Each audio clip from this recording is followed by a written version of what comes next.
আসসালামু আলাইকুম। সিঙ্গেল মাদারদের সব থেকে বড় সমস্যা সেটা হচ্ছে যেই অবস্থাতেই কোনো মা খুব অল্প বয়সে যখন একা হয়ে যায় তার সন্তানদের নিয়ে, সেই মুহূর্তে সে একটা মারাত্মক মানসিক ট্রমার ভিতরে দিয়ে যায়।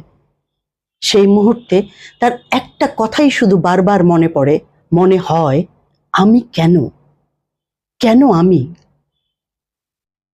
যারা সিঙ্গেল মাদার, আমি তাদেরকে বলছি, একটা জিনিস মনে রাখবেন, এই সমস্যা থেকে আপনি নিজেকেই নিজে বের করে আনতে পারেন। সেটা কিভাবে? কারণ আমিও তো সিঙ্গেল মাদার হয়েছি এক সময়, সুতরাং আমি আমার অবস্থাটা বলছি। আপনি আপনাকে বের করে আনতে পারবেন কিভাবে? শুধু একবার মনে করবেন, আপনি একা নন।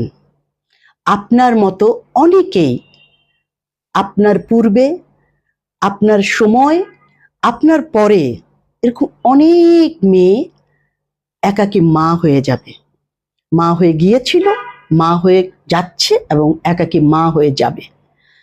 আমরা আমাদের মা, খালা, দাদি, নানি তাদের কাছে শুনেছি এরকম অনেক মায়ের কথা, যারা মারাত্মক একটা চ্যালেঞ্জের মুখোমুখি হয়ে তাদের সন্তানকে বড় করেছে। সুতরাং কখনো ভাববেন না আপনি একা। শুধু যদি এই জিনিসটা আপনি একবার মাথায় নিতে পারেন যে আপনি আসলে একা নন, আপনার মতো অনেকেই এ ধরনের লড়াই চালিয়ে যাচ্ছে, তাহলেই দেখবেন আপনি 50% সমস্যা থেকে বের হয়ে আসতে পেরেছেন। একবার বিশ্বাস করুন, আল্লাহ আপনাকে বেছে নিয়েছে অনেক সম্মানের সঙ্গে, আপনি যেন একাকী মা হয়ে আপনার সমস্ত দায়িত্ব পালন করতে পারেন। সৃষ্টিকর্তার উপরে ভরসা রাখুন, নিজের শক্তিতে শক্তিশালী হন, মেনে নিন আপনার বিষয়টা, আপনার অবস্থানটাকে মেনে নিন যে আপনি এখন একাকী মা। আপনাকে আপনার সন্তানকে একটা সুন্দর জায়গায় নিয়ে যেতে হবে, বিভিন্ন চ্যালেঞ্জের মুখোমুখি হতে হবে, বিভিন্ন সমস্যার মুখোমুখি হতে হবে।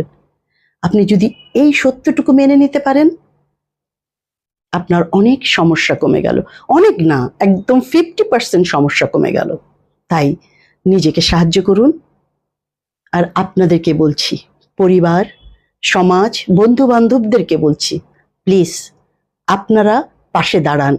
কারণ একজন একাকী মা কারো কন্যা, কারো বোন, কারো বন্ধু, সুতরাং পাশে থাকুন।